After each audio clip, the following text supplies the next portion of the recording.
मीना याद है ना आपको, जिसके ससुराल में ससुर और पति कैसे उसका और उसकी सास का अपमान किया करते थे।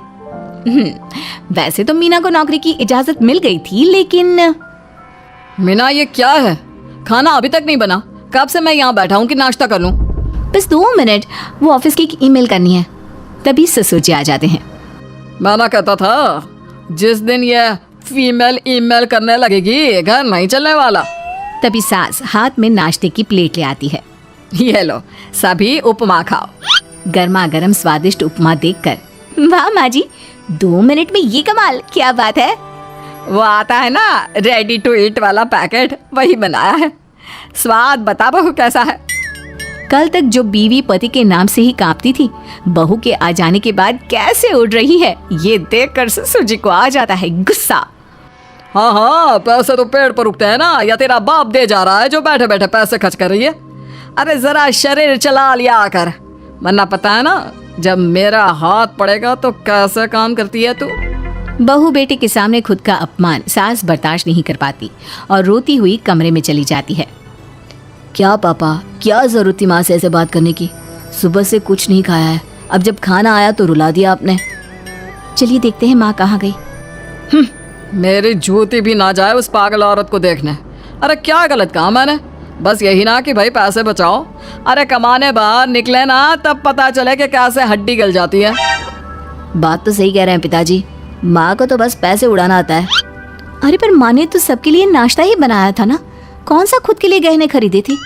खैर, बहू समझ जाती है कि सारा मामला कमाई का ही है, क्योंकि सास कुछ करती नहीं, कुछ कमाती नहीं, तो ससुर जी उन पर हावी रहते हैं। फिर क्या था, अब थी बारी बहू की। माँ जी दरवाजा खोलिए, देखिए मैं उपमा लेकर आई हूँ, गर्मा गर्म खा लेते हैं। सास कमरा खोल देती है। सामने खड़ी होती है बहू, हाथ में उपमा की प्लेट लेकर। बहू सास की सूजी आंख देखकर समझ जाती है कि मामला गड़बड़ है। वो बात पलटते हुए कहती है, माँ जी वो आपकी काली साड़ी पर काला ब्लाउज है ना, वो प्लीज मुझे दीजिए। मुझे कल ना काली साड़ी पहननी, लेकिन कोई ब्लाउज ही नहीं है। सास बहू की बात में अपना गम भूल जाती है। हाँ हाँ बहू, क्यों नहीं, वो तो मैंने अपने हाथों से डिजाइन किया था। चल अभी निकाल कर देती हूँ तुझे। सास बहू को ब्लाउज निकाल कर दे देती है। फिर अगले रोज, माँ जी आज तो ऑफिस में कमाल ही हो गया, पता है क्या, सारी सहेलियों ने घेर लिया, पूछ रही थी ब्लाउज कहाँ से खरीदा। मैंने भी बोल दिया मेरी सास ने सिलाया, वो भी खुद डिजाइन करके। ये तो वही बात हो गई कि झोला छाप डॉक्टर की दवाई काम कर गई। अरे बहू ये तो बस ऐसे ही बना दिया था। लेकिन माँ जी आपको पता है, ये देखिए 2 लोगों ने तो मुझे कपड़ा भी दे दिया और नाम भी, सेम टू सेम डिजाइन का ब्लाउज बना दो, और बदले में ये 2000 रुपए। हाथ में 2000 देखकर सास की तो आंखें फटी की फटी रह जाती है। अरे बहू ये तो कमाल ही कर दिया, ये काम तो मैं कल तेरे ऑफिस जाने से पहले ही खत्म कर दूंगी। सच्ची माँ जी, कैसे इतनी जल्दी? अरे बहू वो बस नाप है ना, उसी के आकार का काट काट कर डिजाइन ही तो देना है। ये तो मेरे बाएं हाथ का खेल है। अगले रोज बहू ऑफिस जाती है और फिर शाम को 2 ब्लाउज ले आती है। अरे बहू क्या बात है, लेकिन इसकी डिजाइन। बहू फोन में सास को डिजाइन दिखाती है। अरे ये तो बच्चों वाला डिजाइन है, रुक अभी थोड़ी देर में ही दे देती हूँ। सास बहू को कपड़े सिल कर देती और बहू सास को रुपए। फिर एक रोज, माँ जी ये लीजिए कपड़े, लेकिन इसकी सिलाई मैंने ज्यादा ली है, तो क्या है ना हैवी काम है, तो मेहनत ज्यादा लगेगी ना आपको। अरे रहने देती बहू, मैंने कौन सी बुटीक खोली है। बहू को सास की बात में दम लगता है और वो कुछ सोचती हुई निकल जाती है। वो कमरे में बैठी होती है कि उसके ससुर की जोर जोर से चिल्लाने की आवाज आती है। फिर फिजूल खर्ची, अरे तुम्हारे जैसी बेकार ना काम काज करने वाली औरत कब पैसे की कीमत समझेगी। क्या जरूरत थी ये मशीन खरीदने की? अरे वो मैंने EMI में ली है, आपको पता है ना कपड़े सिलने का कितना शौक है मुझे। हाँ तो क्या दर्जी बनोगी, लोगों को पकड़ पकड़ कर नाप लोगी? अरे कुछ तो शर्म करो। तभी बहू आ जाती है, उसके हाथ में चाबी होती है। माँ जी ये चाबी मैंने चौराहे में आपके लिए बुटीक खोला है, पैसा लोन से लिया है, तो काम करके आप चुका देना।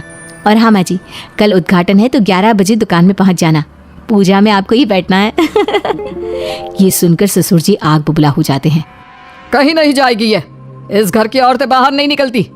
तू तो इंजीनियर है इसलिए तुझे इजाजत दे दी, लेकिन ये तेरी सास 4 अक्षर नहीं आते इसको। अरे रहने दे, क्यों पैसा बर्बाद करवा रही है। सास को डांटने की आदत ससुर जी को जो लग चुकी थी। सास बहू की ओर देखती है, तो माँ जी कल वक्त से तैयार रहना। ससुर जी, आप ही तो माँ जी को कहते थे ना उन्हें पैसे की कदर नहीं है, तो अब वो खुद ही कमाने जा रही हैं। अरे और क्या पापा, देखिए मीना ने कितना अच्छा बुटीक खुला है माँ के लिए। अरे रहने दो, ये कुछ नहीं कर पाएगी, गंवार रहेगी। ससुर की रजामंदी ना होने के बाद भी सास काम करती है, लेकिन ससुर भी ससुर होता है। एक रोज सास देर से घर आती है। कहाँ घूम रही थी? या कोई वक्त है घर आने का? घर का ठेका क्या आप मर्द लेंगे?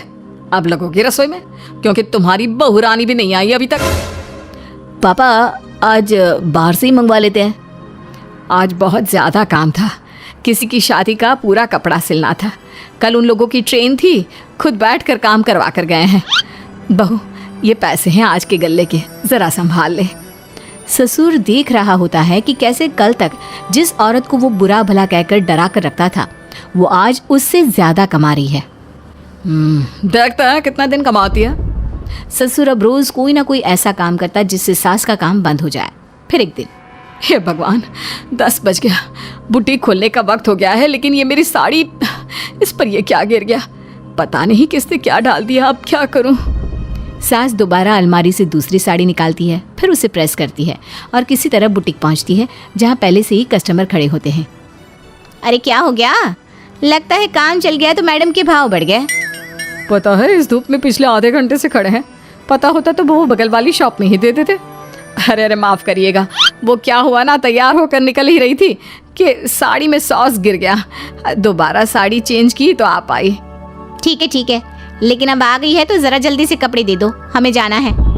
सास को कस्टमर की बात बुरी लगती है, लेकिन क्या करती, वो जल्दी से सभी को सारा सामान देकर विदा करती है। सारा दिन काम करती है। वो निकल ही रही थी कि कस्टमर आती है। जी, वो मेरी साड़ी है ना शादी की, उसका लहंगा बनवाना है। हाँ, क्यों नहीं, बनवा लो। शादी की साड़ी के साथ इमोशंस जुड़े होते हैं। बिल्कुल सही बोला आपने। परसों मेरी शादी की सालगिरह है, तो ज़रा बना देना। अरे नहीं, इतनी जल्दी कहाँ तैयार होता है शादी का लहंगा? कम से कम 4 दिन तो। देखिए, आप 2 दिनों में जितना कमाती है ना, वो मैं आपको 1 दिन में दे दूंगी। बस मेरी ये शादी की साड़ी का लहंगा बना दीजिए। सास को भी अब पैसे की लालच आ जाती है। वो सोचती है कि वैसे भी कोई अर्जेंट काम नहीं है तो वो मैनेज कर लेगी। अब ठीक है, नाप दे दीजिए। औरत नाप देकर वहां से चली जाती है। सास सोचती है कि घर जाकर रात में काम करेगी। ये सोचकर वो उस औरत की शादी की साड़ी घर ले आती है। वाह, अब काम घर पर भी ले आ रही हो। हाँ, लेकिन घबराइए नहीं, घर के काम में कोई असर नहीं होगा। सास घर का काम करती है, बहू के साथ खाना बनाती है, खिलाती है, और फिर क्या बात है सासू माँ, बड़ी जल्दी जल्दी काम कर रही हैं आज। सास बहू को सारी बात बताती है। क्यों माँ जी, इतनी भी क्या मेहनत करना? अरे बात सिर्फ पैसे की नहीं है, बल्कि उस बेचारी औरत की इमोशंस की भी थी। ये उसकी शादी की साड़ी है ना। ससुर पास खड़ा सब सुन रहा था। अब देखो, बहुत काम करने का शौक है ना, कैसे भरे बाजार तुम्हारी दुकान खुद तुम बंद करोगी। जब सास पूरी रात काम करके सुबह लेटती है, मौका देखकर ससुर कैंची से साड़ी को काट देता है। अगली सुबह, चलो, कल आधा लहंगा सिला था, आज पूरा करके शाम को ही उसे उसका लहंगा सौंप दूंगी। लेकिन ये क्या, सास जैसे ही लहंगा उठाती है, लहंगा तो फटा होता है। वहीं ससुर छुपकर सास को देख रहा था। हाय रे, ये किसने किया? ससुर छुपकर हंस रहा था। बहू देख लेती है और ससुर के पास जाती है। पिताजी, आपसे ऐसी छोटी हरकत की उम्मीद नहीं थी। आप खुद ही दुकान बंद करेगी। ससुर वहां से चला जाता है। सास भी वहां आ जाती है। वो समझ जाती है कि उसके पति ने ही साड़ी पर कैंची चलाई है। लेकिन फिर शाम को, जी वो मेरा लहंगा तैयार हो गया? हाँ जी, मैं तो कहती हूँ कि आप एक बार लहंगा पहन कर भी देख ले। औरत लहंगा पहन कर आती है और खूब खुश हो जाती है। अरे ये लहंगा है ना अंकल जी कमाल का, आंटी जी ने बनाया है, बिल्कुल लेटेस्ट डिजाइन। औरत सास को ढेर सारे पैसे देकर चली जाती है। लेकिन मैंने तो ये औरतों का फैशन है, कहीं से सिल दो या कहीं से काट दो, फैशन ही होता है। चलिए, शाम का खाना मेरी तरफ से। आज आपका जन्मदिन है ना, रिटर्न गिफ्ट तो बनता ही है।